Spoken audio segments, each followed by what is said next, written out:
નમસ્કાર મિત્રો, આજે આપણે વાત કરવાના છીએ કચ્છમાં હનુમાનજીના પૂજારી અને ભિખારી સાથે બનેલી ઘટના પર। ગામના પાદરે તે સવાર સામાન્ય રીતે શાંત હતી, જાણે કોઈ અનિષ્ટ બનવાનું પૂર્વસૂચન હવામાં જ ગૂંથાઈ ગયું હોય। અને થોડા ક્ષણોમાં એ શાંતિને ચીરીને એક બાળકનો ભયથી કાંપતો અવાજ ઉઠ્યો, અરે અહીં કોઈ મરી ગયો લાગે છે। અને પળવારમાં આખું ગામ ત્યાં એકઠું થઈ ગયું। પાદરના સૂકા ધૂળિયા રસ્તા પર એક ભિખારીનો નિષ્પ્રાણ દેહ પડેલો હતો। ચહેરા પર વર્ષોની ભૂખ, તરસ અને ત્રિસ્કારની રેખાઓ જાણે કોતરાઈ ગઈ હોય। શરીર એટલું કંગાળ કે હાડકાં સાંભળીને ચીરીને બહાર આવવા તત્પર હોય। અને તેની બાજુમાં પડેલું એક ફાટેલું, ગંદકીથી કાળું પડી ગયેલું પોટલું, જેને અડવાથી પણ ગામના લોકો બે પગ પાછળ હટી જતા હતા, કારણ કે એ પોટલું માત્ર કપડાનું નહોતું, એમાં તેમની નજરે ગંદકી, ગરીબી અને અપમાન ભેગું થઈને બેસી ગયું હતું। ગામનો અહંકારી વેપારી રઘુવીર શેઠ તિરસ્કારથી મોઢું વાંકડું કરીને બોલ્યો, આવો માણસ તો જીવતો પણ શ્રાપ હતો અને મર્યા પછી પણ ગામને અપચુકન આપી ગયું। અને તેની બાજુમાં ઉભેલો ગરવીલો ખેડૂત ભીમજી હસી પડ્યો, આને તો કાલે જ મેં રસ્તા પરથી હાંકી કાઢ્યો હતો, આખો દિવસ ભીખ માંગતો ફરે છે, કામ કરવાનું નથી આવડતું, એમ કહીને તેણે પગથી ધૂળ ઉડાડી, જાણે એ મૃતદેહને પણ અપમાનિત કરવાનો પ્રયત્ન કર્યો। ત્યાં ઉભેલા નાના બાળકો એકબીજાને ડરાવતા કહેતા, આ એ જ છે ને જેને આપણે ક્યારેક પથ્થર મારીને ભગાડતા હતા?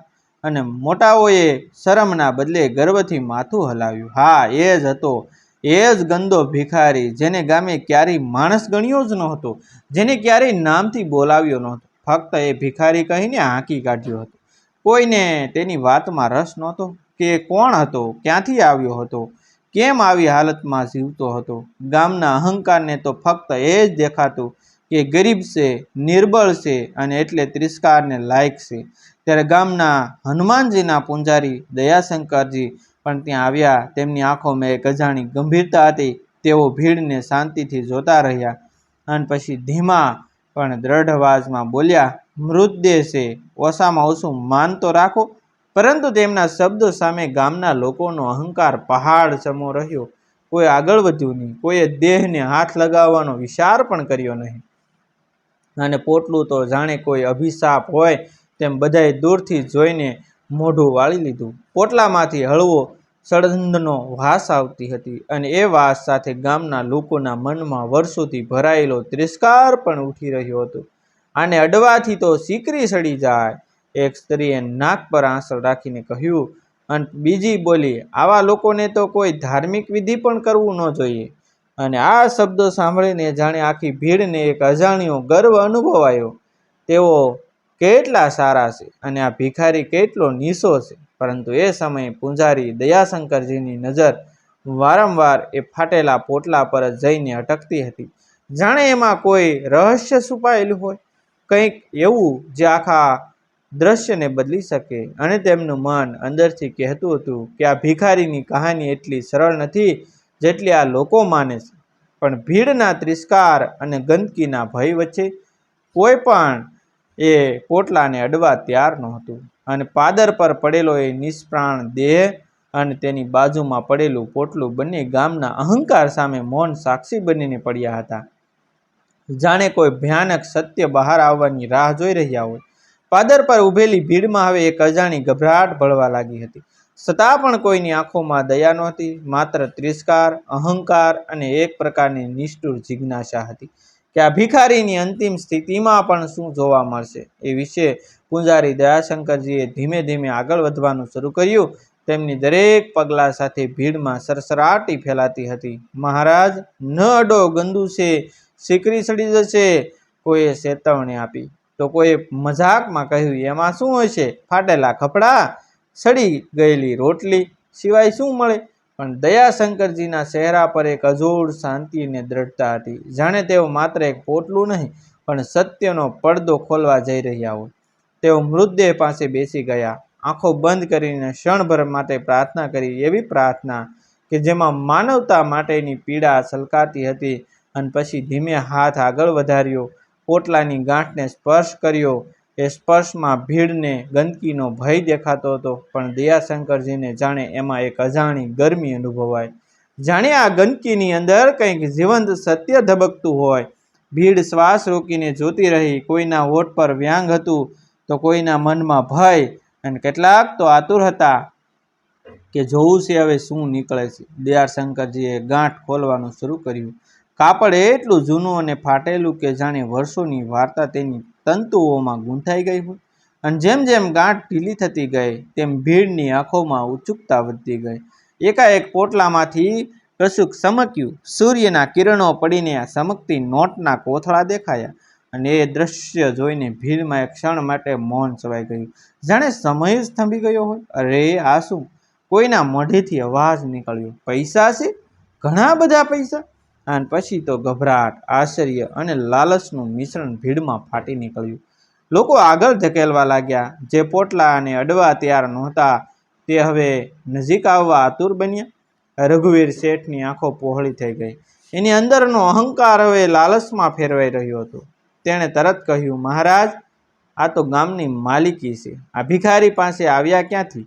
અને ભીમજી ખેડૂત પણ તરત જ જોડાયો. હા, આ પૈસા ગામના કામમાં જ વાપરવા જોઈએ, પણ પહેલાં ગણતરી તો કરીએ. એના અવાજમાં સેવા કરતાં વધારે સ્વાર્થ છલકતો હતો. દયાશંકરજીએ ભીડને એક કડક નજરે જોઈ, જે નજરે ક્ષણ માટે બધાને શાંત કરી દીધા. તેમણે ધીમેથી પોટલામાંથી એક જૂની કસડાયેલી ચિઠ્ઠી બહાર કાઢી. એ ચિઠ્ઠી પણ એ જ રીતે ગંદકી અને સમયની સાક્ષી હતી, પણ તેમાં કંઈક એવું હતું જે બધાને રોકી શકે. પહેલા વાંચીએ, તેમણે કહ્યું. અને ભીડ ફરી શાંત થઈ ગઈ, કારણ કે હવે પૈસાથી પણ વધુ મોટું રહસ્ય સામે આવવાનું હતું. દયાશંકરજીએ ચિઠ્ઠી ખોલી. તેમના હાથ થોડા કંપી રહ્યા હતા, શાયદ ગંદકીથી નહીં, પણ એ અંદાજથી કે હવે જે શબ્દ બહાર આવશે તે આ ગામના અહંકારને ચકનાચૂર કરી દેશે. અને જેમ જ તેમણે પ્રથમ શબ્દ વાંચ્યું તેમાં તેમના ચહેરા પરનો રંગ બદલાઈ ગયો. આંખોમાં આશ્ચર્ય, પીડા અને એક ઊંડો આઘાત એકસાથે ઝળહળી ઉઠ્યો. ભીડ ઉતાવળમાં બોલી ઉઠી, મહારાજ, શું લખ્યું છે એમાં? બોલો ને.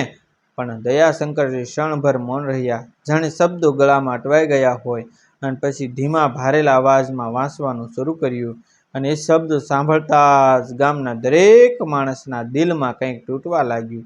દયાશંકરજીએ ધીમા ભારેલા સ્વરે ચિઠ્ઠી વાંચવાની શરૂઆત કરી. હું આ ગામનો છું. ક્યારેક આ જ ગામમાં મને નામથી ઓળખતા હતા, સન્માનથી બોલાવતા હતા, પરંતુ સમયના એક ક્રૂર ફેરફારે મને રસ્તા પર લાવી દીધો. અને પછી આ જ ગામે મને ભિખારી કહીને ઓળખવાનું શરૂ કર્યું. આ શબ્દો સાંભળતા જ ભીડમાં એક અજીબ સન્નાટો છવાઈ ગયો, જાણે દરેક વ્યક્તિના મનમાં કોઈ જૂની યાદ ખળભળાવી રહી હોય. દયાશંકરજી આગળ વાંચતા ગયા. મારું નામ હસમુખ દાસ હતું. ક્યારેક હું પણ વેપાર કરતો, લોકોને ઉધાર આપતો, ગરીબોની મદદ કરતો. પરંતુ એક જ વર્ષમાં આ કર્જ અને દગાએ મને બધું લૂંટી લીધું. મેં વિચાર્યું હતું કે મારા ગામના લોકો મને સંભાળી લેશે, પણ અહીં તો મને ઓળખવાનો પણ ઇનકાર થયો. રઘુવીર શેઠના ચહેરા પરથી રંગ ઉડી ગયો, કારણ કે તેને અચાનક યાદ આવ્યું કે વર્ષો પહેલાં હસમુખ દાસે જે તેને પહેલી વખત મૂડી આપીને ઊભો કર્યો હતો. અને પછી જ્યારે હસમુખ દાસ મુશ્કેલીમાં આવ્યો ત્યારે એ જ રઘુવીરે દરવાજો બંધ કરી દીધો હતો. ભીમજી ખેડૂતના હાથ કાંપવા લાગ્યા, કારણ કે તેને યાદ આવ્યું કે એક વખત હસમુખ દાસે તેના પરિવારને ભૂખથી બચાવ્યા હતા, અને પછી એ જ ભીમજીએ રસ્તા પર તેને લાત મારીને હાંકી કાઢ્યો હતો. દયાશંકરજીના અવાજમાં હવે વધુ કરુણતા ઘૂંટી ગઈ. હું રોજ ગામમાં ભીખ માંગતો હતો, પરંતુ ભીખ માટે નહીં. હું લોકોના ચહેરા વાંચવા આવતો હતો, જોવા આવતો હતો કે માનવતા હજુ જીવન છે કે નહીં. પરંતુ મને દરરોજ અપમાન, પથ્થર અને ગાળો જ મળ્યા. છતાં પણ મેં ક્યારેય કોઈને શ્રાપ આપ્યો નહીં. આ શબ્દ સાંભળીને બાળકોના ચહેરા નીચે ઝૂકી ગયા, કારણ કે તેમને યાદ આવ્યું કે તેઓ જ મજા માટે તેને પથ્થર મારતા હતા, અને મોટા લોકો હસતા હતા. ભીડમાં ઊભેલી સ્ત્રીઓ, જેમણે ક્યારેય તેને અડવા પણ દીધો નહોતો, હવે આંખોમાં પાણી લઈને એકબીજાને જોતી રહી. શરમનો ભાર તેમના મસ્તક પર તૂટી પડ્યો હતો. દયાશંકરજીએ ચિઠ્ઠી આગળ વાંચી. આ પોટલામાં જે પૈસા છે તે મેં ભીખથી નથી કમાયા. મેં વર્ષો સુધી કાગળો ભેગા કર્યા, કચરો વેચ્યો, ભૂખ્યો રહીને એક એક રૂપિયા બચાવ્યો, કારણ કે મને એક સપનું હતું કે આ ગામમાં એવી શાળા બને જ્યાં કોઈ બાળક ગરીબીના કારણે ભીખ માંગવા મજબૂર ન થાય. આ સાંભળીને ભીડમાં ફરી એકવાર શ્વાસ અટકી ગયો, કારણ કે જેને તેઓ ગંદો, નકામો અને ભાર ગણતા હતા એ માણસ વર્ષોથી તેમના જ બાળકો માટે ભવિષ્ય બનાવતો રહ્યો હતો. રઘુવીર શેઠ હવે જમીન તરફ જોતા રહ્યા. તેમની આંખોમાં પહેલીવાર અહંકાર તૂટીને પસ્તાવો દેખાયો, પરંતુ એ પસ્તાવો પણ મોડો હતો. દયાશંકરજીના શબ્દો હવે દરેકના દિલમાં ઘા કરતા હતા. મારી એક જ વિનંતી છે, જો ક્યારેય આ પોટલું કોઈ ખોલે તો આ પૈસાથી શાળા બનાવજો, જેથી કોઈને મારી જેમ રસ્તા પર પડીને મરવું ન પડે. અને કદાચ ત્યારે ગામને સમજ પડશે કે માણસની કિંમત તેના કપડાથી નહીં પણ તેના દિલથી થાય છે. આ છેલ્લી લાઈન સાંભળતા દયાશંકરજીના હાથ કંપી ગયા. ચીઠી લગભગ હાથમાંથી છૂટી ગઈ અને તેમની આંખોમાંથી આંસુ ટપકવા લાગ્યા. ભીડમાં હવે કોઈ બોલતું નહોતું. દરેક વ્યક્તિ પોતાના જ ગુનાઓના ભાર નીચે દબાઈ ગયો હતો. જે લોકો થોડા સમય પહેલા આ મૃતદેહને અડવા તૈયાર નહોતા, તે હવે અંદરથી તૂટી રહ્યા હતા, કારણ કે તેઓ સમજી ગયા હતા કે તેમણે માત્ર એક ભિખારીને નહીં પણ એક મહાન દિલવાળા માણસને અપમાનિત કર્યો હતો. પાદર પર પડેલો એ નિષ્પ્રાણ દેહ હવે ગંદો લાગતો હતો. એ તો જાણે દરેકના અહંકારનો રીસો બની ગયો હતો, જેમાં તેઓ પોતાની જ કુર્તા જોઈ રહ્યા હતા. અને હવે પ્રશ્ન એ હતો કે આ સત્ય સામે તેઓ શું કરશે? પાદર પર પથરાયેલો એ સનાટો હવે શબ્દોથી નહીં પરંતુ દરેકના ધબકારા અને પસ્તાવાના ભારથી ગૂંજી રહ્યો હતો. અને થોડા જ સમય પહેલાં જ જેને લોકો ગંદકી સમજીને દૂર ઊભા રહ્યા હતા, એ નિષ્પ્રાણ દેહ હવે તેમની આંખોમાં એક એવો અરીસો બની ગયો હતો, જેમાં પોતાનો અહંકાર, પોતાની નિષ્ઠા અને પોતાની માનવતાનો ખોટો ગર્વ સાફ દેખાઈ રહ્યો હતો. દયાશંકરજી ધીમે ધીમે ઊભા થયા. તેમની આંખોમાંથી વહી રહેલા આંસુ માત્ર એક માણસ માટે નહોતા, પરંતુ આખા ગામ માટેની શરમ અને પીડાનો પ્રતીક હતા. તેમણે કાંપતા સ્વરે કહ્યું, આજે આપણે એક માણસને નથી ગુમાવ્યો, આપણે આપણું માનવત્વ ગુમાવ્યું છે. અને આ શબ્દો સાંભળતા જ ભીડમાં ઊભેલા એ દરેક માણસના દિલમાં કંઈક ભભૂકી ઉઠ્યું. રઘુવીર શેઠ, જે થોડા સમય પહેલા સુધી પોતાના અહંકારમાં ગરકાવ હતો, હવે આગળ વધ્યો, પણ તેની સાલમાં ગર્વ નહોતો, એક ભાર હતો. તેણે ધીમેથી એ મૃતદેહ પાસે બેસીને માથું ઝુકાવ્યું, હાથ જોડ્યા અને પહેલીવાર પોતાના જીવનમાં કોઈ સામે સાચો પસ્તાવો કર્યો. તેના હોઠ પરથી ફક્ત એટલું જ નીકળ્યું, માફ કરજો. પણ એ શબ્દો એટલા ભારે હતા કે આસપાસ ઊભેલા દરેક માણસના કાનમાં ગાંજી ઉઠ્યા. ભીમજી ખેડૂત પણ આગળ આવ્યો, જેના હાથ ક્યારેક મદદ માટે ઉઠ્યા નહોતા. તે હવે કાંપતા હાથોથી દેહને સ્પર્શ કર્યો અને એની આંખોમાંથી ટપકતા આંસુ જાણે વર્ષોથી જમાવેલો અહંકાર ધોઈ રહ્યા હતા. થોડા સમય પહેલા સુધી જે સ્ત્રીઓ પોટલાને અડવાથી પણ ડરતી હતી, એ સ્ત્રીઓ હવે આંખોમાં શરમ અને દુઃખ લઈને રડી રહી હતી. બાળકો જે મજા માટે પથ્થર મારતા હતા, એ હવે પોતાના હાથોને જોયા કરતા હતા, જાણે એ હાથોથી કરેલા પાપને સમજવાનો પ્રયત્ન કરી રહ્યા હોય. દયાશંકરજીએ ભીડને સંભળાવતા કહ્યું, આ માણસ ભિખારી નહોતો, આ તો આપણી પરીક્ષા લેવા આવ્યો હતો અને આપણે બધા નિષ્ફળ ગયા. અને આ વાક્ય જાણે દરેકના દિલમાં તીરની જેમ ઘૂસી ગયું. ત્યારબાદ કોઈએ પણ સમય બગાડ્યો નહીં. ગામના લોકો પોતે આગળ આવ્યા, જેમણે ક્યારેય તેને અડવા દીધો નહોતો. એ જ લોકો હવે તેના અંતિમ સંસ્કાર માટે તૈયારી કરવા લાગ્યા હતા. પાદર પર જ એક સીતાની વ્યવસ્થા કરવામાં આવી અને આ વખતે કોઈ ભેદભાવ નહોતો. ધનિક અને ગરીબ બધા એક સાથે ઊભા રહ્યા, કારણ કે આજે બધાને સમજાઈ ગયું હતું કે મરણ સામે બધું સમાન છે અને માણસની સાચી ઓળખ તેના દિલથી થાય છે. દયાશંકરજીએ પોતાની હાથે અંતિમ વિધિ શરૂ કરી અને જ્યારે અગ્નિએ એ નિષ્પ્રાણ દેહને પોતાની અંદર સમાવી લીધો, ત્યારે જાણે આખા ગામના અહંકારને પણ આગ લાગી ગઈ હતી. લોકો રડી રહ્યા હતા, માત્ર દુઃખથી નહીં પરંતુ પોતાની ભૂલોના ભારથી. એ દિવસે કોઈએ ભોજન બનાવ્યું નહીં, કોઈના ઘરમાં હાસ્ય નહોતું. દરેકના દિલમાં એક જ વિચાર ગુંજી રહ્યો હતો, અમે શું ગુમાવ્યું? થોડા દિવસો પછી ગામની સભા બોલાવવામાં આવી અને આ વખતે બોલતા પહેલા દરેકે પોતાના મનને પૂછ્યું. દયાશંકરજીએ ચિઠ્ઠી ફરી એકવાર બધાને વાંચી સંભળાવી અને આ વખતે કોઈને શબ્દો સાંભળવામાં ઉતાવળ નહોતી. દરેક શબ્દ દિલમાં ઉતરાવવામાં લાગ્યા. અંતે સર્વસંમતિથી નક્કી થયું કે હસમુખદાસના પૈસાથી જ ગામમાં એક ભવ્ય શાળા બનાવવામાં આવશે. એવી શાળા જ્યાં કોઈ બાળક ગરીબીના કારણે પાછળ ન રહી જાય, અને એ શાળાનું નામ રાખવામાં આવ્યું હસમુખદાસ વિદ્યાલય.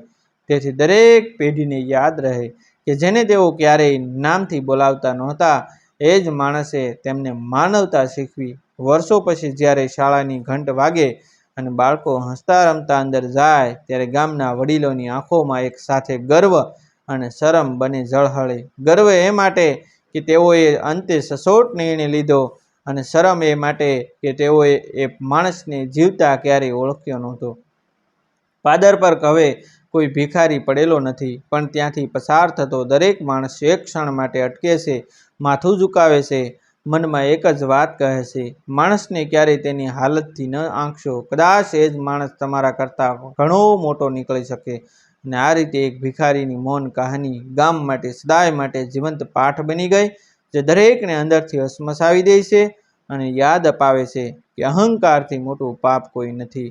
મિત્રો, આ વાર્તા સત્ય આધારિત છે. તેમાં આવતા તમામ પાત્રોના નામ અમે બદલેલા છે. આવા જ વિડીયો જોવા માટે અમારી ચેનલ સાથે બન્યા રહેશો. અમારી ચેનલને સબસ્ક્રાઈબ કરી દેજો. Thank you. ફરી વખત મળશું આપણે એકવાર.